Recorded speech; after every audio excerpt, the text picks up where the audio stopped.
Alan Johnson, lovely to have you Kamali. with us. Let's talk about the book, but I do want to pick your brain a little bit about what we're seeing sort of politically-wise right now. So you decided to write this book, and it's about a minister going missing. And we've had some of them on holiday recently, haven't we? No, it's the second thriller. It's called One of Our Ministers is Missing. It's set in 2017. If I wrote it now, it'd be All of Our Ministers are Missing.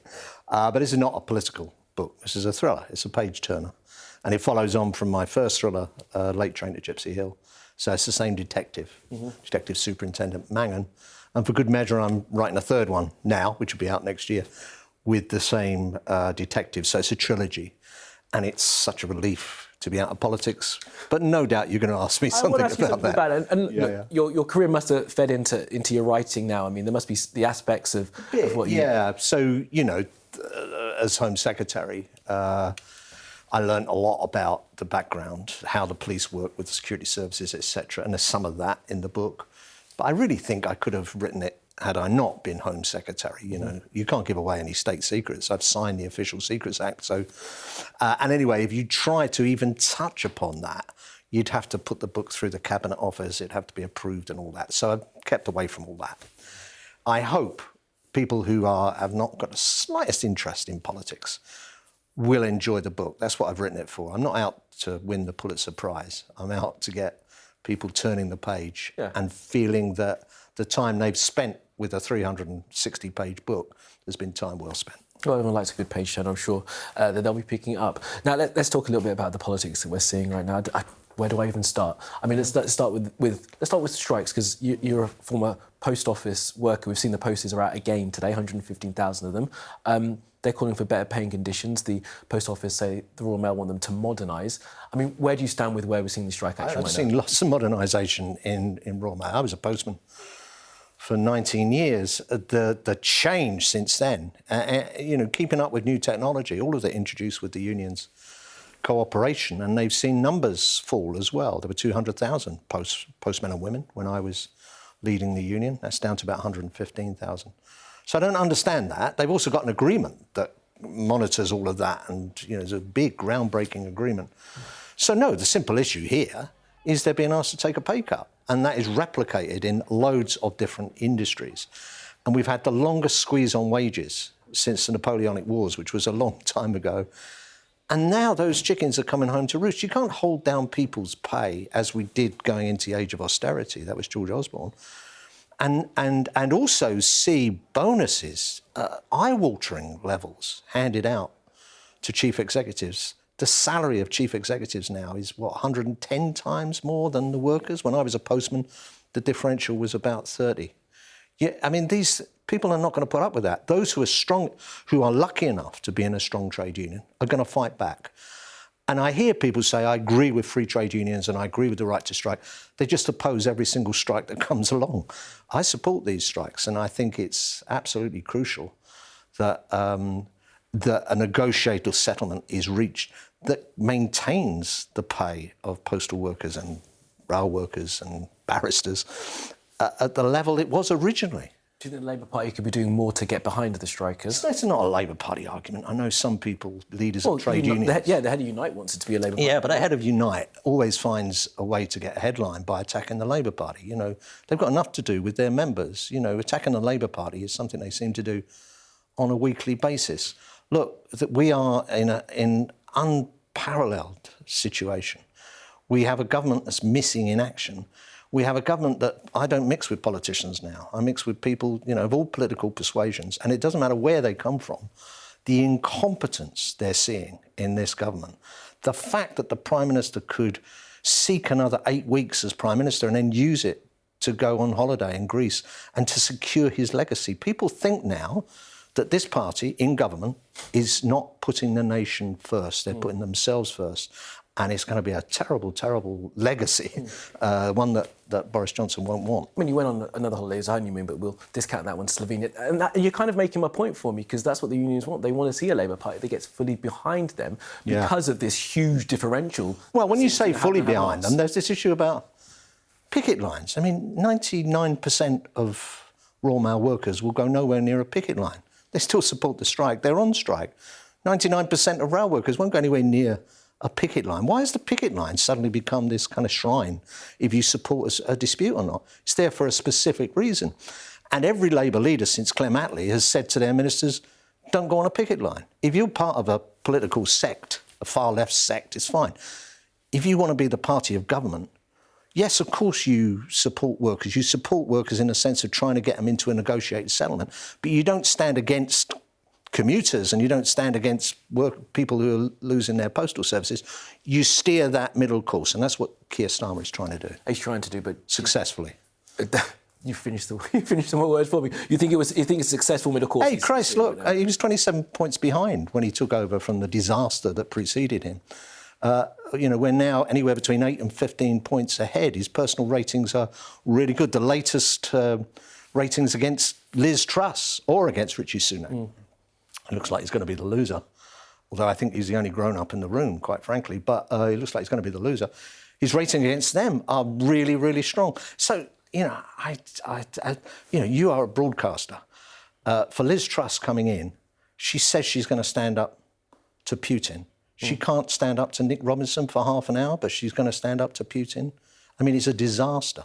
Just for anyone who doesn't know, she pulled out of an interview with the BBC last night. That's the point you're referring to. Let me just stick a little bit with the Labour Party now. You said that Sir Keir Starmer has managed to take them ahead in the polls, but as you'll know, they're still getting hammered in Scotland. And to have a majority at any next election, they'd have to take back Scotland. Am I right?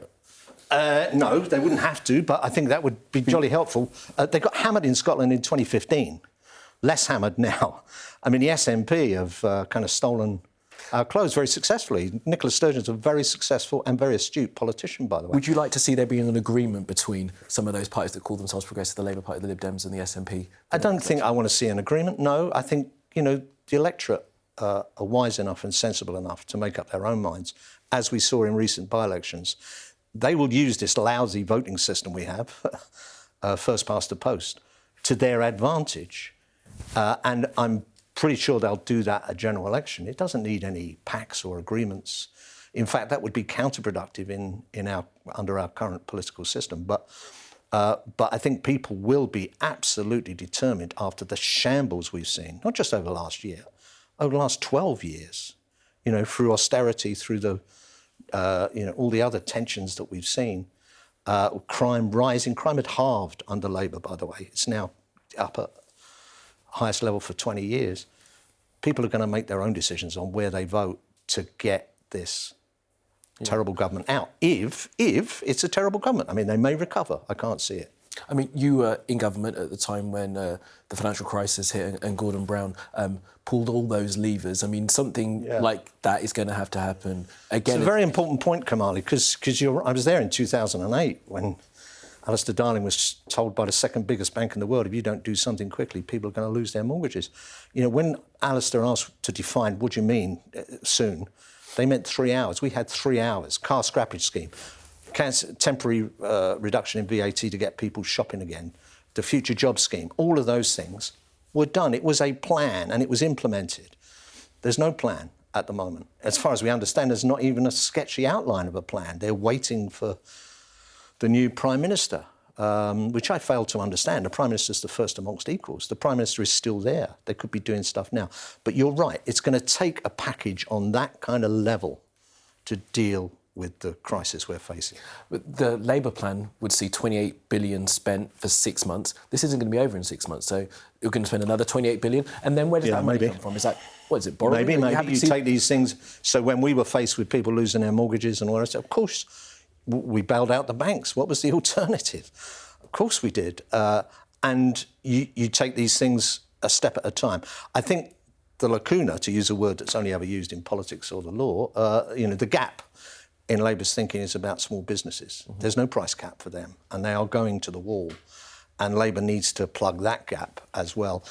And yes, do it in 6 monthly stages. Inflation's going to come down. I don't think that's going to make much of a difference to the price of energy, but the inflation's going to come down. 2 more questions before I let you go, Mr Johnson. And one, former as Home Secretary, Shamima Begum, there's some stories about her in the papers today. I don't know if you've seen them. Yeah, the Canadian... exactly, about Secret Services taking her to Syria. I mean, your reflections on that, and if that is true, just astounding that they would have been responsible. My reflection, I know a lot of things about the Secret Services which, I must never divulge. Would it surprise me that the Secret Services were involved in finding radicals and tracking radicals? No, I'm not sure what the background is. Nobody knows what the background to this is. But it doesn't surprise me at all, an involvement there. Secret services do all kinds of things to keep us safe.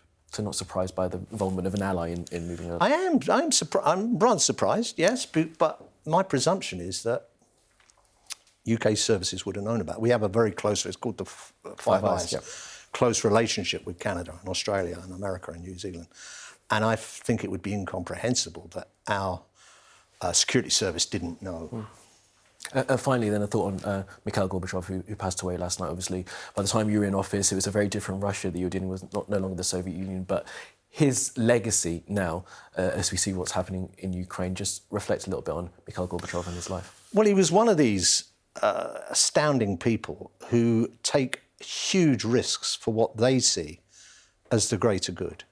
He was putting his country and peace of the world first. He never stopped being a communist, by the way, but he saw that the way Russia was going, that this kind of totalitarian state couldn't survive in the 20th century, never mind the 21st century. And he took such a risk. I think David Trimble, who died a few weeks ago, equally, to stand up against the people you've been with for many years and to argue that what we've been doing is wrong, takes enormous courage. I'm not sure I'd have it, and I'd have that courage, and I don't think many politicians have. Mikhail Gorbachev did, and he's rightly being lauded now, and it's a sad loss, although he lived to a good age. Yeah, he did, and lauded by us, but as I'll tell our viewers in a moment, not so much in Russia. Alan Johnson, really love to speak to you this morning. Thank you very much Smashing, thanks for being with us.